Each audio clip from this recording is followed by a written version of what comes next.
Welcome and thank you for joining us. I'm Lindsay Mastis with WTOP's Get on Top of Your Health, and I'm excited to be joined by Nicholas Lilly, Senior Director of Inova Blood Donor Services. Thank you so much for joining me.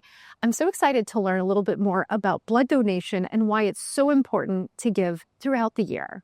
Well, every single day we need at least 200 appointments to be able to meet the needs of our customers. So when I think about who we provide blood products to, albeit if it's in the field to EMS services or to the trauma centers within the area, really over half of that 200 number is just going to one trauma center. Wow.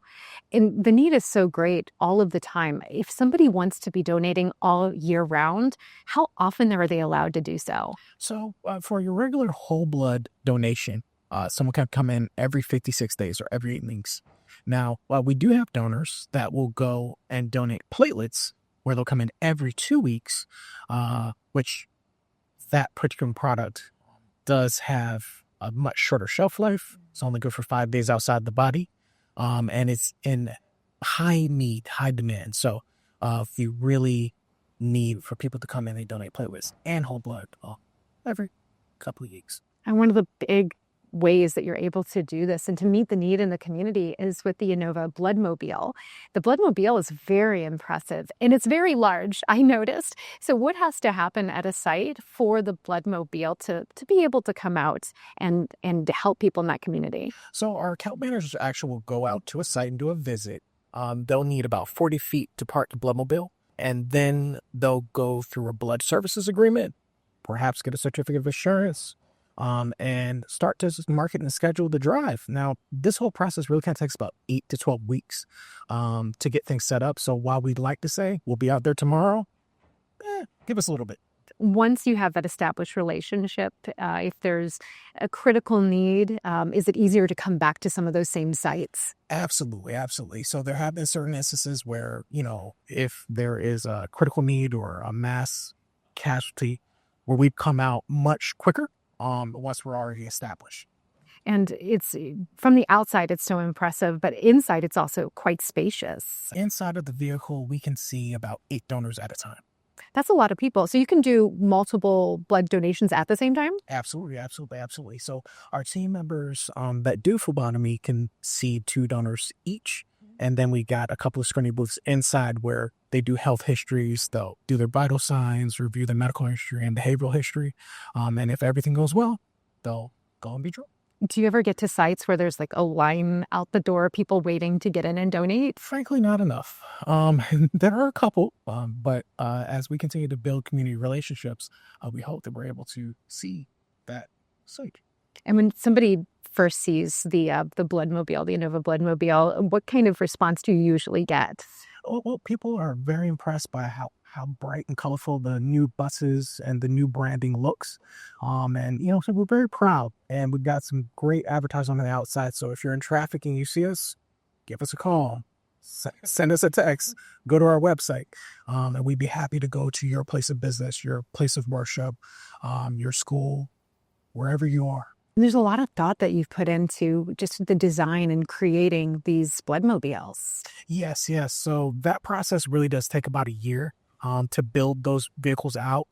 They are custom. While they are RVs, they're custom. And it's not something you just pull right off the shelf. Right. I can't wait to go inside and take a look. Absolutely. Let's go.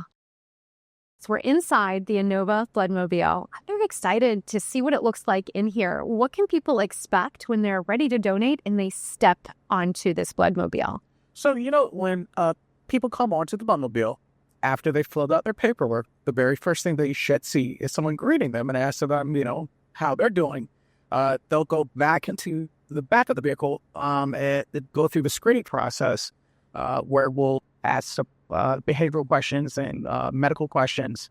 We'll then do maybe physical, where we'll take their vital signs, check the temperature, check their hemoglobin level, and if everything goes well, they'll come out to this area.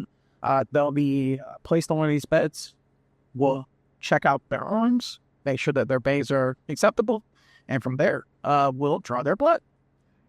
And what happens when they're sitting here? Is it a long process? Do they have to squeeze anything? So essentially the process is about 15 minutes once you make it to the bed. We ask people to really give themselves about the hour, or some tide.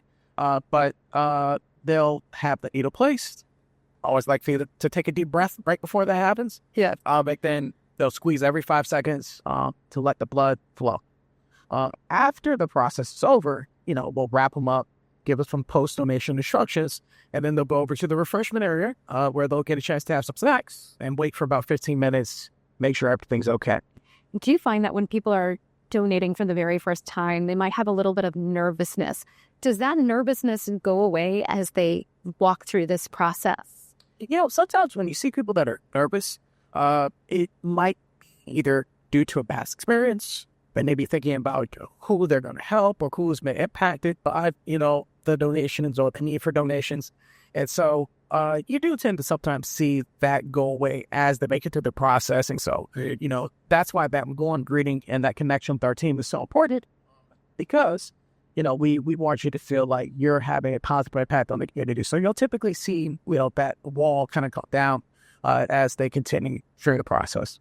And it's not just people. I mean, it's so important for people to be donating, but it's also those community partnerships that really make a difference.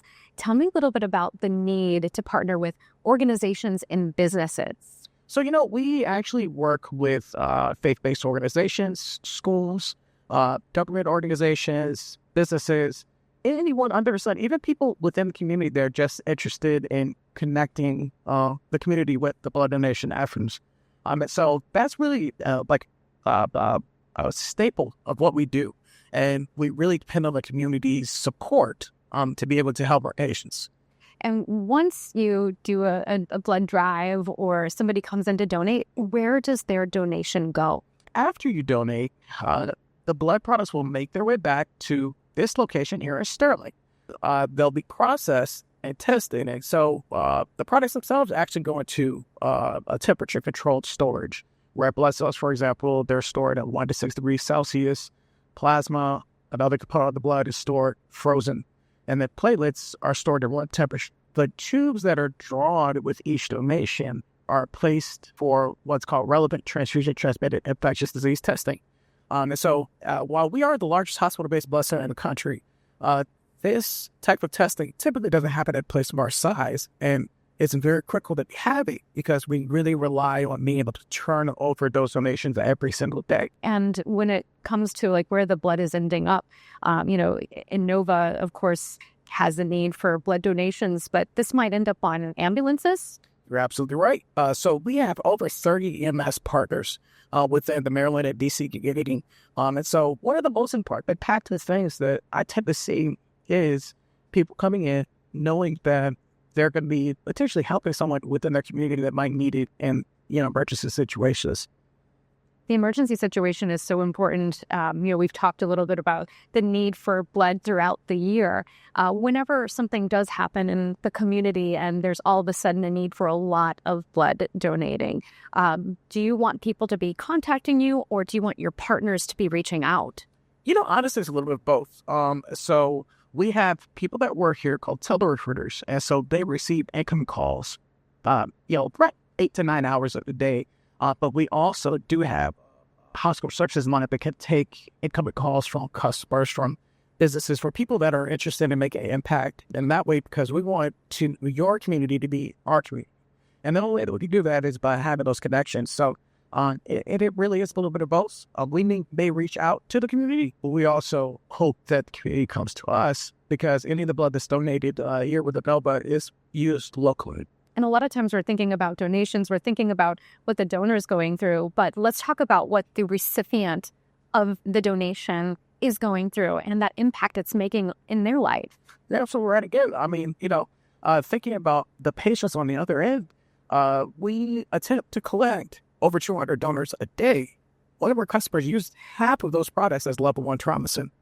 And so, when I think about all of those patients that are out there, again, that's why it's so important that we have, the community support to be able to keep up their needs. So thinking about every single day, the products that are donated today will be made available tomorrow. But tomorrow, the need's going to continue. And that just continues to pile. And it truly is life-saving. Absolutely. So if somebody is ready to donate or if a partner is ready to reach out, what is that easy first step that they can take? So really, honestly, the simplest thing they could do was go to inovablood.org. That is the main place where you can either sign up for a donation or reach out to our team to set up a blood drive event. Nicholas Lilly, Senior Director for Inova Blood Donor Services, thank you so much for joining us. I'm Lindsay Mastis. For more information on this series, all you have to do is go to WTOP.com and search Get on Top of Your Health.